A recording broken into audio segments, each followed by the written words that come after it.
I don't even know.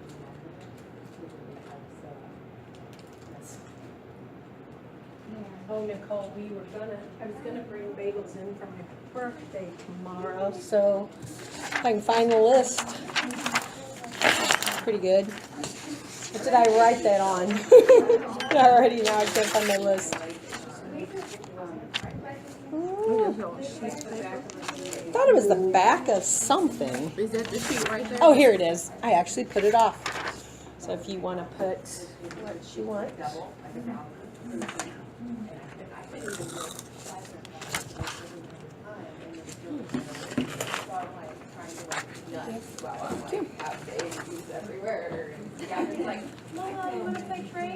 I got some strawberries that are going bad. Oh, that's great. Yes. Tomorrow or Yes. next week? Bring them in tomorrow. Okay.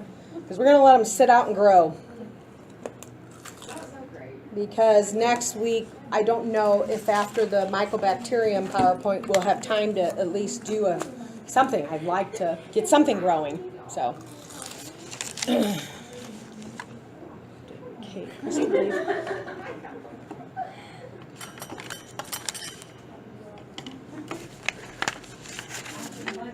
So, Chris, what were you applying for? That I filled out something. Oh, something at Christian Hospital. At Christian, Yeah. for one of those student positions? Yeah, because they have student 1, 2, 3, and 4, and you guys would be the student 2. I think a lot of them are starting to go that way. I don't know what you got hired in on, they went a different way. A lab assistant, because Gateway had to switch how they did it. Did you ever get a hold of Mike Witt? At Chester? I know Chester, Missouri, which is like the president director where I'm at, but it's Chester, Illinois. Where do you live? Because I can get there. New Bait and, yeah, you'd be longer than me. I live right off 159, so I can get there probably in 50 minutes because I can hop right on 159 from my house. I did. Where's Chester, Missouri? Never heard of that. So many others, like south of St. Louis. Hmm. That's the, when I was at Chester, I looked up Chester. Okay.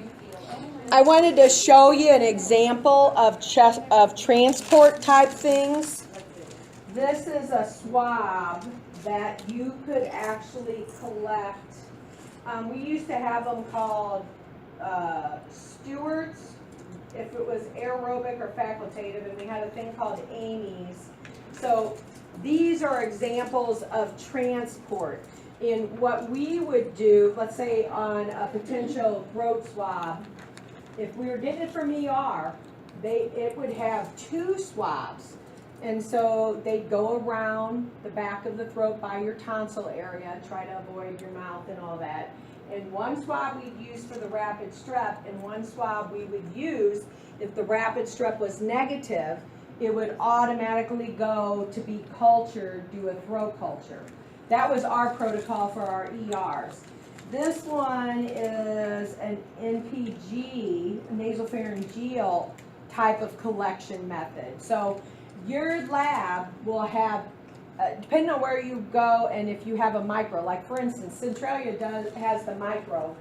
Mount Vernon has to send their stuff to Centralia. They're both SSM hospitals, and they do Mount Vernon's microbiology, so they have to send them in some kind of transport that will keep the organism viable. So you're going to have to learn what your particular clinical site microbiologies use as their transport media. Okay, so where we left off is number 31. Think about serology. What helps you, what are your natural substances that are part of your innate immunity that help prevent infection? Your skin is your big one. That's why a burn victim is so susceptible. They lose their skin if it's a 3rd-degree burn. And that is a big one. What else? What do we have a lot of that we were just talking about? Normal flora. That GI tract normal flora. What happens to women commonly who get treated for a UTI? What happens? Commonly, what do they get after the UTI is cleared up? A yeast infection, because it disturbs the balance of normal flora, wipes out a lot of bacteria, and whatever yeast were present as normal flora can thrive and multiply. So your normal flora play a big role. Even your mucosal secretions. So your physical barriers play a big role. Your normal flora, all your secretions. Phagocytosis, you should remember in serology, phagocytosis is part of your natural immunity. When you have diapedesis, getting your white cells, your neutrophil, and then your monocyte becomes the macrophage and gets out of your cell wall and is like a little Pac-Man going to the site to clear up infection. When it takes it in like a Pac-Man, that's phagocytosis. That is natural immunity. And if your white cells don't work properly, your monocytes don't become macrophages properly, your neutrophils don't work in phagocytosis properly, you're going to have more problems. And then you move to specific immunity, and what two cells were those from immunology? T cell, and you had the B cell and the T cell. And what two types of T cells did you have? You had CD4 helper T cells, and you had CD8 cytotoxic T cells. Those are, the person who has HIV becomes full-blown AIDS because their CD4s bottom out.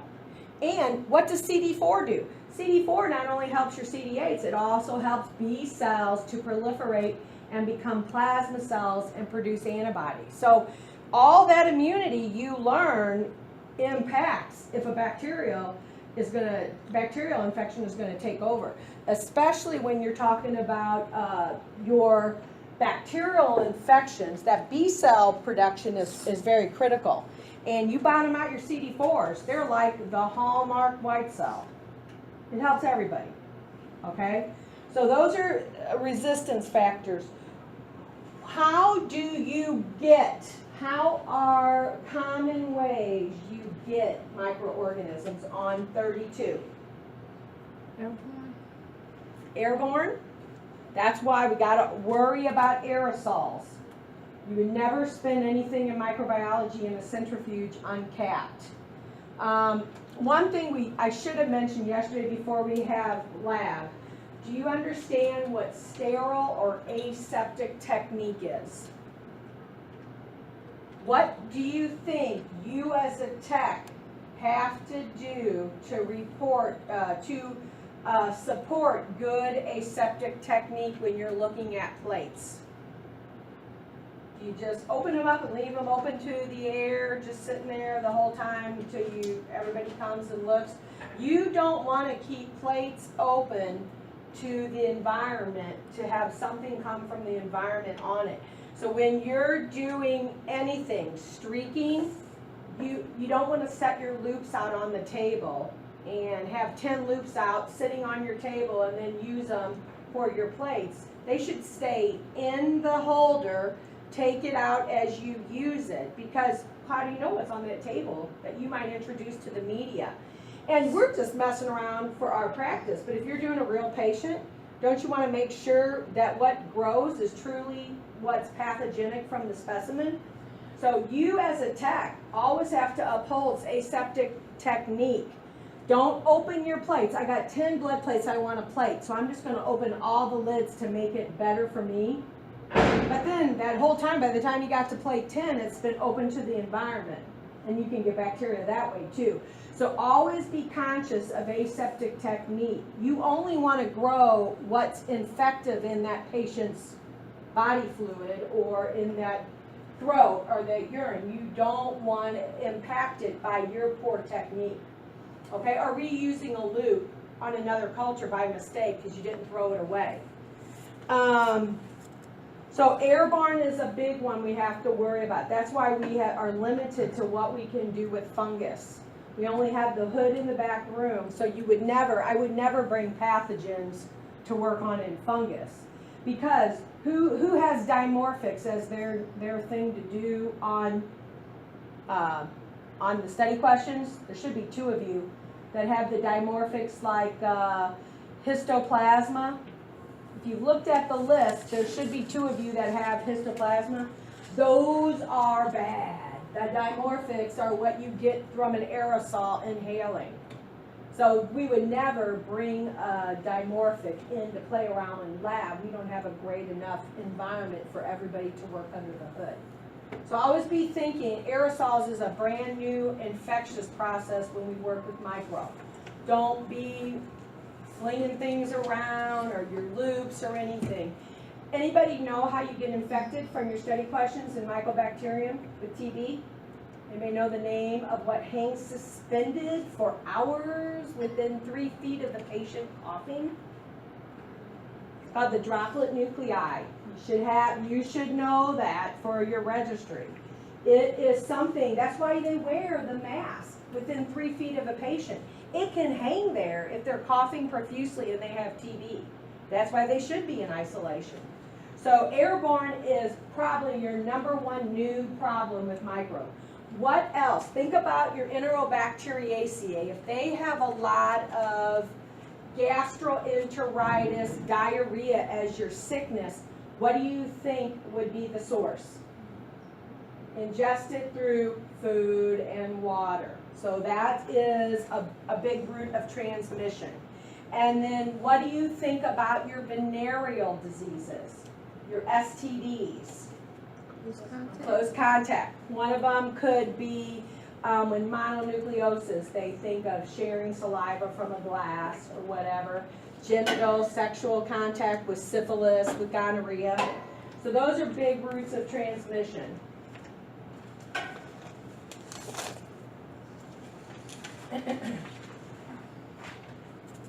What are 2 key factors in collecting specimens properly?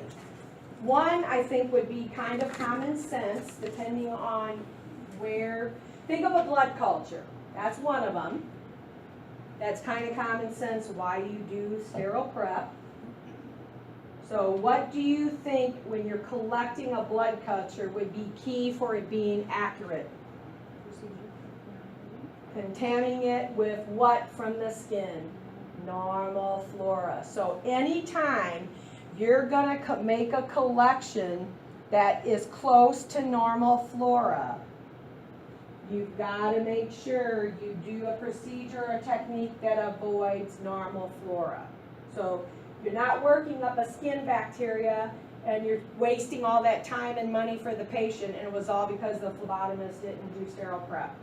Or a stool. You know, they're going to be key features. Stool has a ton of normal flora. You as a tech got to know in that stool what is normal flora versus what could be the pathogens. So you're going to learn Salmonella and Shigella are non-lactose fermenters. So right off the bat, if you get a stool culture with a non-lactose fermenter, that is a big clue. Uh-oh, I might have that diarrhea caused because of Shigella Salmonella. E. coli is an LF. It's a lactose fermenter. So that already eliminates a lot of normal flora if you get a lactose fermenter growing heavily on the plate. So avoiding normal flora is a big deal with your collection. The other one, it makes sense if you can collect it in acute phase. For instance, strep throat. If you're sicker than a dog, have maybe the white pus puckus, maybe you have the fever, that's like your acute phase. Then you wait 2 weeks down the road and they're starting to feel better. It's going to be best if you can get the specimen collected in an acute phase when they're really sick. Did anybody write how you, on 34, what collection method should be used for a wound? Needle aspiration. And you want to know that for your registry. Do most sites collected by needle aspiration? I bet they use a swab still. But for the registry, you need to know needle aspiration. Why does it make sense if you go into a wound with a needle versus a bigger swab? What are you avoiding? Normal flora. Okay, if you have a wound and you don't want to get that skin flora, you're going to have better luck going with a fine point of a needle versus a swab, getting that collection. But I honestly don't think a lot of people use needle. Maybe on a body fluid that you're suspecting an infection, they'll needle aspirate it. But an actual wound, But that's what you should know for your registry is the needle aspiration.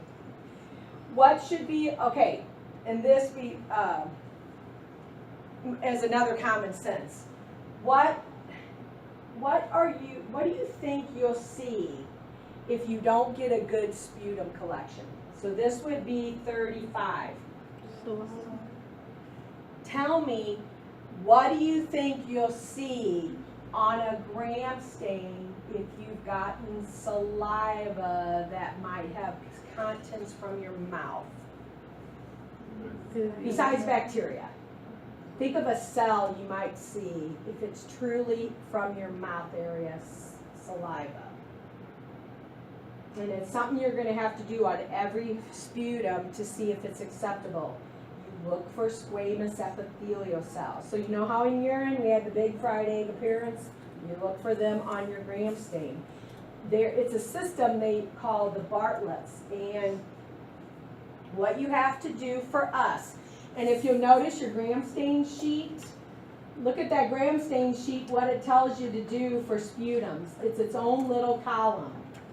On the gram stain sheet, if it's greater than 10 squamous under low power, the first thing you see, isn't there a section down there with enumeration on sputums? Does it say greater than 10, less than 10, greater than 25? You're going to have to see how your labs handle it. But a true lab, most labs are going to be very picky. If you have greater than 25 epithelials, when you count them under low power, they're going to reject it, ask for recollection because it was too much saliva, because of all the epis. The problem it becomes when you have greater than 25 epis and then you also have greater than 25 whites. What do you think every time you see whites? Infection. Some labs will still have you work it up if you have a ton of whites too. That's the gray area. So you'll have to see each microlab what they want you to do. You reject it if there's greater than 25 epis no matter what. Or if there's also a ton of whites, do you still set it up? The good sputum, so for our practical, on your last practical, is the clinical gram stain. You have to reject it if it's greater than 25 epis. And you say, nope, we got to recollect, we don't even read the gram stain. So what you've got to do, if you read, the goal is a good sputum is less than 10 epis, under low power, and greater than 25 white cells under low power. That is a good sputum. Then you know you didn't have all saliva. So that is something they're going to expect you to be aware of when you go to clinicals. How do you assess if a sputum gram stain is a good one and you continue with the cultures? Remember, you don't want to waste money if it's not collected properly, because who pays for it? The patient. Any workup. Do you remember from your PowerPoint on 36 what stool needs 3 separate samples? Whole blood and parasites. Okay? And on 37, are cotton swabs good? No. What do they do? You should have remembered this from doing a strep throat. They can inhibit bacteria, so I was trying to see what this one says they are. Usually they're Dacron or Rayon. There's some synthetics, okay? Number 38, you should remember this from urine. What's your best, if you're telling someone they suspect they have a UTI, and you have to tell them what to bring in, what are you going to tell them? First morning clean. Clean catch, first morning midstream, and if you're from home, at least clean well after a shower. Otherwise, they give you the towelettes about wiping. In women, to clean all the labia is a big deal before collecting. What do you think on 39 are key things that you have to have? And what did you learn when you're the tech, plating plates? Where do you label everything? On that part Back of side, the right? media. Media side. And it makes sense, the lids could get displaced, and you wouldn't know who's what. So your date, usually they'll have some label with an ID number, and the name of the patient will be on the ID number, and the date it was set up. And why did you need, and I shouldn't have circled all the media, she once only circled what is special media. So why did you need the CNA media circled on the backside? Because it can look like blood, and you want to make sure you're working from the right plate. You only want to see growth, no growth on the CNA, because what does it, it's selective for what? CNA grows only the gram positives. McConkey's grows only the gram negatives. So those, the CNA looks like a blood plate, so you don't want to pick up and work from the wrong plate. And also culture site. Every lab is going to have maybe R, like on our gram stains that we've been doing from labs, we put R for respiratory, we put B for blood culture, we've put G for genital, we've put W for wound. So they might have RESP, they may have SPU for sputum. You'll just have to learn how they identify on their plate what culture it is. U for urine. That's what also would have to go on a plate when you're working on a culture. Number 40, what is the best way to handle a specimen for a culture? Common sense, what do you think is the best way?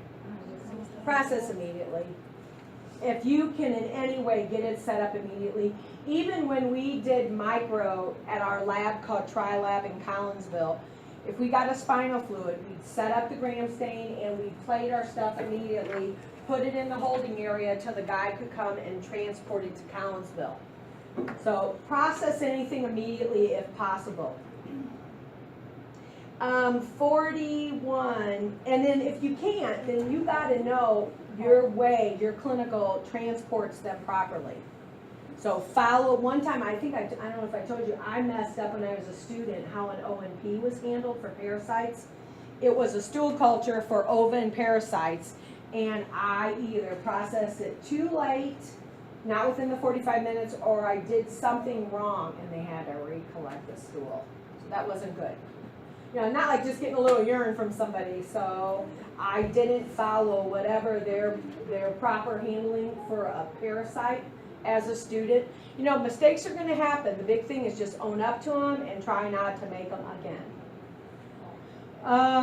41, when you're looking macroscopically, this is something you don't have any experience with yet because we're not working with specimens yet. But if you're macroscopically looking at a specimen, think about our body fluids. What was the first thing on body fluids in your analysis that you worried if it might have cells and bacteria, if it was what? Clear or cloudy? So look and see if your specimen is cloudy at all. You're going to look and see if there's any blood or mucus. Those are things you want to note if you're the person processing. So your first week in micro, probably your first day, you're going to be what is called the setup bench. You're going to be the one plating them on the media that the techs will look at the next day. You'll be the one preparing the gram stain on whichever ones get gram stains. Not every culture, usually urines and throats don't get gram stains. Sputums, not even all places do genital gram stains. Memorial has gone to a molecular diagnostic way. They don't even do regular genital cultures. All of you probably were exposed to someone doing gonorrhea and chlamydia. Some places, I think Memorial, didn't they do them in their chemistry area? Or did they do their gonorrhea and chlamydia testing in micro? Okay, so they've changed. There was a methodology that they used that the chemistry people handled. So they have gone Memorial. So any of my genital gram stains I have to ask St. E's or Gateway, because Memorial does not do regular genital cultures. They've all gone molecular for them. I don't know what each site that you'll go to will do. So, on the setup bench, you may need to write descriptors of what your specimen looks like. If they want to know if that sputum looked green and purulent, did it look bloody and full of mucus? So macroscopic will vary on what your site. So we will build to that come to the end, okay? You're going to mainly get your experience with real specimens at the actual clinical. 42, what did you do in hematology to look at your fluids, the diff? I'm assuming all of you had one. Cytospin. So the same way, if they had to process a fluid and they want to make sure they don't miss if there's bacteria, they're going to do a cytospin and have you plate the cytospin. And you already told me yesterday what are, on the acid fast, does anybody remember from yesterday the primary stain on the acid fast? No, that's the counter stain. Carbolfuchsin, and what color is that? So it's different from the gram stain. It would be pink, clear, purple, because methylene blue is the counter stain. So on the acid fast, it would be colorless. And purple on your ones. The only ones that would stay too, because what do they have in their cell wall more of? Anybody remember on acid fast organisms, they have more lipids, like cord factor wax D. 60% of their cell wall is lipids, and it maintains the carbolfuchsin. What is the difference in the decolorizer? Is it acetone alcohol? Acid alcohol. So it strips everybody but 2 organisms. Do you remember? TB is the big one, Mycobacterium. They're acid fast all the way. You remember from your PowerPoint which one's partially acid fast? That should be a Nocardia. So those should be the 2 you should have. And what are, we won't do clinical gram stains. Today we're going to look at pure gram stains. But the only gram stain that's really easy, and that's the one we start with, are blood cultures. Because you just give on blood cultures, you just tell what organism is present. You don't even enumerate. So that's the easiest easiest clinical gram stain to do. But if you're doing anything else, sputum, genital, wounds, fluids, you always have to tell them how many squamous epithelials, how many white cells, and how many bacteria types, and enumerate them. So when you look at that gram stain sheet I gave you, it tells you how many go with occasional, how many go with few. So this is a big deal. And I think this is the toughest part. You gotta find it on 100. Okay, this is my white cell with the lobes. Then you gotta put that in the center and go back to 10 and try to count all of them on that little low power. Laura and I were talking the other day. I wish they would have come up with a number for the whites and the epis that you would see on 100 on oil, because you can tell them there. It's really tough to see some cells, and some of the specimens, the cells deteriorate.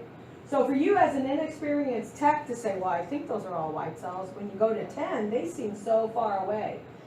This is the hardest piece of clinical gram stains, I feel, is judging your cells only on 10. So first you got to go to oil and find them. Then you got to put them in your center and go back to 10. Then you got to look for everything else in the field. And the field seems really big when you go back to 10. That looks like that. I feel to this day that's still very hard when you don't do them day in, day out. Okay? So don't get discouraged. A lot of micro is so ambiguous. It just, you got to remember, we're getting you to be entry level. We're not getting you to be experts. coming out of here. We just gotta have so they can build your skills when you're doing it every day for 8 hours. Okay? So on a preliminary smear, blood cultures is the only one. Those are easy. All you say is gram-positive cocci. You don't even have to enumerate. You don't even have to do anything but say, that's what's present. 45. You already kind of, so you tell me, you're a new tech, and I want to know, I'm going to give you a set of 24-hour plates, and you have 10 different ones. What do you have to do? Tell me what you did yesterday. That's what you got to do. Okay? So you tell me the first step. What plate did you look at first? The Blood auger, and what did you look for that? Hemolysis, and then what did you do? Did you look at anything else in the colony? Oh, the size. Size for sure, and color. If you can't get better yet, anything, at least try to put size and color and hemolysis. And it's always on the blood plate, okay? Then, Krista, what'd you look at next then on your 24-hour plates? The McConkie plate. And what did you need to say? If it was a lactose ferment or not. But first you have to say G or NG, Oh, right? mhm. So if it's NG, what does that tell you you're working with? Gram positive. If it's NG, you've eliminated the gram negatives, right? Okay, then if it grows, you do LF or NLF. And the only other thing is a characteristic like mucoid for Kleb and Enterobacter, because that helps the tech. Remember, you may not be followed by yourself, so you got to make sure someone else can follow you. Okay, then Katie, tell me what was the last plate you had to look at yesterday? The is it CNA? And then what did you just want on that one? We wonder if there's growth or no growth. And if it grows, and it tells you what? Gram negative. Positive. So we're lucky, this is the first time we've ever had enough CNAs to do it the first round. So you already know if it grows on the conchies and the blood, it's a gram negative. If it grows on the CNA in the blood, it's a gram positive. That's already helped you, okay? So the first thing, by the end of this week, I am going to give you all the organisms of the 14, and I'll put them in little columns. What are gram positives? What are gram negatives? What is the yeast? Okay? Now, on 46, when do you report? When do you give the doctor a preliminary report? 24 hours. They want to know something. If they're on a blood culture and they see it's gram-positive cocci and they tell you they're in clusters, grape-like clusters, they're already thinking, uh-oh, they might have a staph. Especially if they say it was beta hemolytic. They know it's not staph epi. Staph epi is gamma.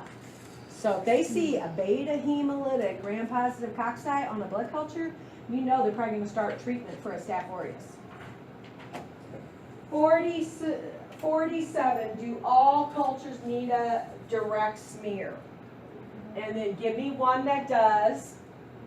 A sputum is a classic one, and one that doesn't. Urine, they usually don't do them on urine. We already know 48. What are the two most common media you used yesterday? BAP and McConkie. And tell me why we streak for isolation. Why did you have to streak for isolation the organisms that you're going to work on today? To get them by themselves, like sit by What do you want by the third quadrant? Individual colonies.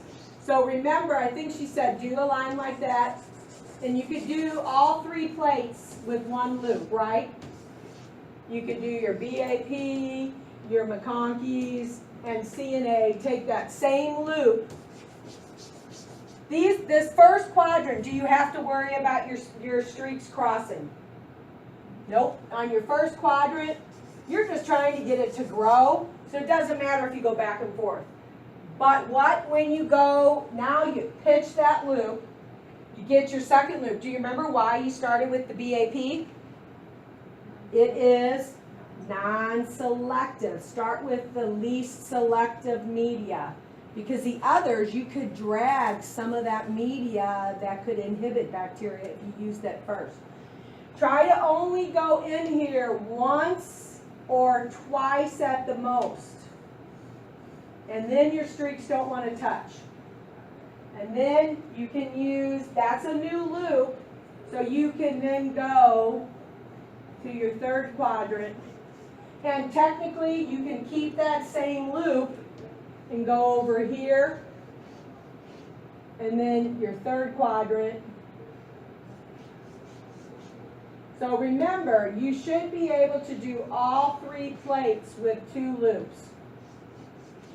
So today, you'll be able to see your technique because you did your plates.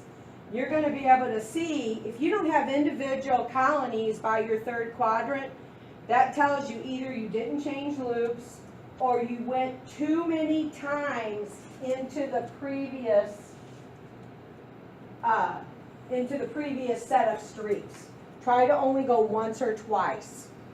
Okay? And today that'll tell you. You'll get to see your work. And your goal is to have individual colonies by the third quadrant. We'll get into amount later, but usually this is few, moderate, many, depending on what quadrant, or it'll be light growth, moderate growth, heavy. If it gets all the way to the third growth, that's either heavy growth or, depending on how your lab calls it, 3+, 4+. But remember, it's all about your technique. I won't, if you want to put 50, 51 in A, I'm not going to put that on the test. When we get to cultures, you're going to have to know that. But anybody, what culture on 50 do you have is for enumeration? And they are going to expect you to know this when you get to, and it's on your blood auger. On your blood auger, you'll take a loop from a clean catch with a sterile loop, and a lot of times you might make a drop right here and put a streak down it, okay? Then you'll do streaks all the way down, not touching. Some places will have you turn the plate and do streaks again. Most places will just do one set. And it varies if you use a 1 microliter, or I guess that's MCL, or a 10 microliter loop. I have 1 microliter loops. That is 0.001 ml. That is 0.01 ml. So Laura will teach you a technique, because urine cultures are the first thing we do when we do real cultures in week 6. You're going to have to take the number of colonies and count them. She teaches you to do them in groups of 10. So if I used a 1 ml microliter loop, which is what we have, if I had 100 colonies, I will multiply them by 1,000. If I use a 10 microliter loop, I will multiply them by 100. So this is 1 times 10 to the 5th. So this is something you don't have to know for test 1, but it won't hurt you to hear it now and hear it then. You all know you have a true UTI when you have times 10 to the 5th organisms. So if I told the doctor I had a gram-negative bacilli, and I had 10 to the 5th, and it was a lactose fermenter, they're going to probably think I have a UTI with E. coli, okay? But if I only had maybe 1 colony, and I had 1 times 10 to the 3rd, unless that's the only thing growing, they're probably not going to worry about that being a true urinary tract infection. So this is ahead of the game. I'm not going to make you know it for your test 1, but it won't hurt you to hear, because by the end, you've got to know you plate a urine differently on the blood plate. And depending on the loop you use putting that urine, you have to count your colonies and multiply it. So I kind of like her way of doing groups of 10, like there's 10, there's 10. Because you'll think, oh my gosh. Now, if the whole plate is full with individual colonies, you know it's greater than 10 to the 5th if it's the same organism. The problem becomes when there's more than one. Okay, number 50, you already know the hemolysis. So partial lysis is the green, clearing is the beta, no hemolysis the gamma. If on 53, at least look at size and color, every colony. Like she said, holding it up and looking on from the side view is a pretty easy one to see if it's raised or not. And then maybe take a look and see if it's smooth and round, or is it? Sometimes it'll have little projections. Someone look at the yeast today. I think it's organism 7. Who had Candida yesterday? I know it was only one plate. Did you guys get it, Chris? You and Leah? Today, take a look, all of you, if the edges are smooth. They're sometimes not on yeast.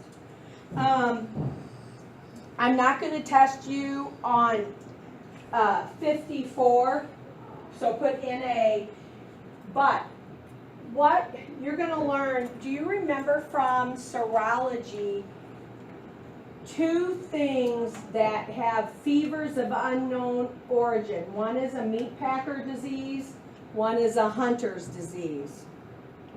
Anybody remember? Francisella was the Hunter's beware, and Brucella was the meat packer. Anyway, those are 2 things that we're going to talk about in one of our PowerPoints, but they're rarely done in the lab, in micro. They're usually done in a serology test. So that's all that question is asking.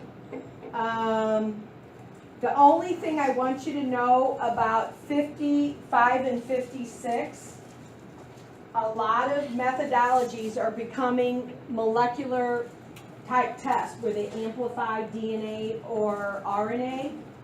Sometimes it's PCR, polymerase chain reaction.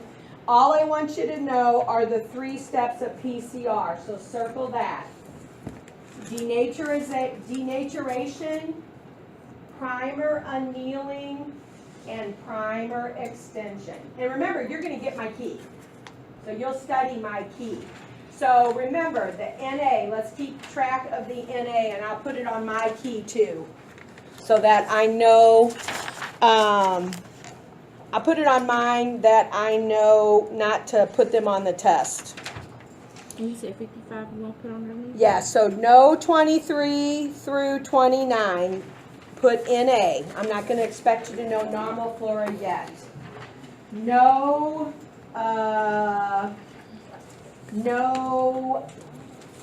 50 and 51, put NA, because you're going to get that when we do urine cultures.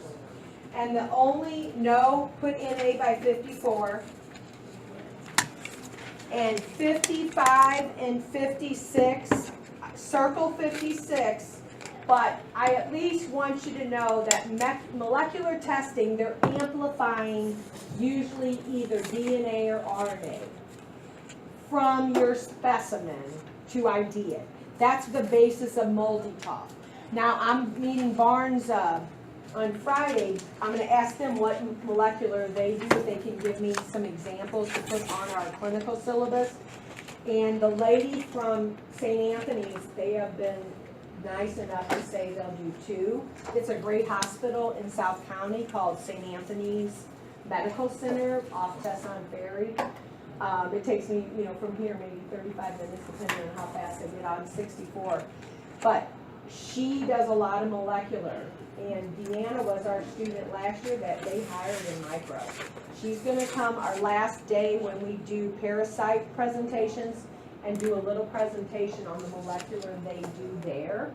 So when I go meet with them, I'm just going to leave a blank spot on our syllabus for molecular testing, and then they can write in what they do. She's going to give me a list of some of the stuff they do molecularly. So you're going to get exposed to that a lot now. Okay, so we'll try to start right at 10. So if you want, I don't know if they're doing hand washing next door. They have a new instructor, so she didn't tell me not to try to go in there.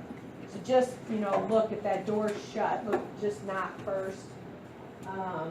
But we're gonna start with gram staining, but we'll wait till everybody does it together. And maybe, when we get the plates, you can go ahead and make smears. I have a QC slider ready, just make a smear. Remember what plate you were, Amanda? Yesterday, that you did a gram stain? You probably have the organism on. Yeah, it's written. And then you can get that and make one quickly. Because today we want to try to put gram stains up and then let you go around to each station with the gram stain in the plates. So you see it all together. Yes. Oh, you didn't get a gram stain paper yesterday? I'm sorry. Everybody else have a gram stain paper? I didn't get the paper that has the 24-hour and the. Which ones? Because I have those. 1 through 7. Grand stain and what? The one we got in here first. Do you leave it off? Yeah, it should be on. 2410. This one with Kleb, this here. Yeah, I got the And one that then has 8 8, through 14. okay. And the back side, it has the 48 hour. Okay.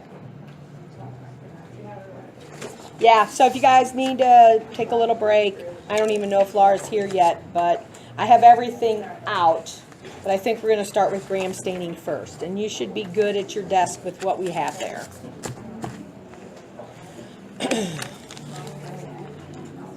we need her to lost book? For the gram stain, you can just use that gram stain sheet. So you shouldn't need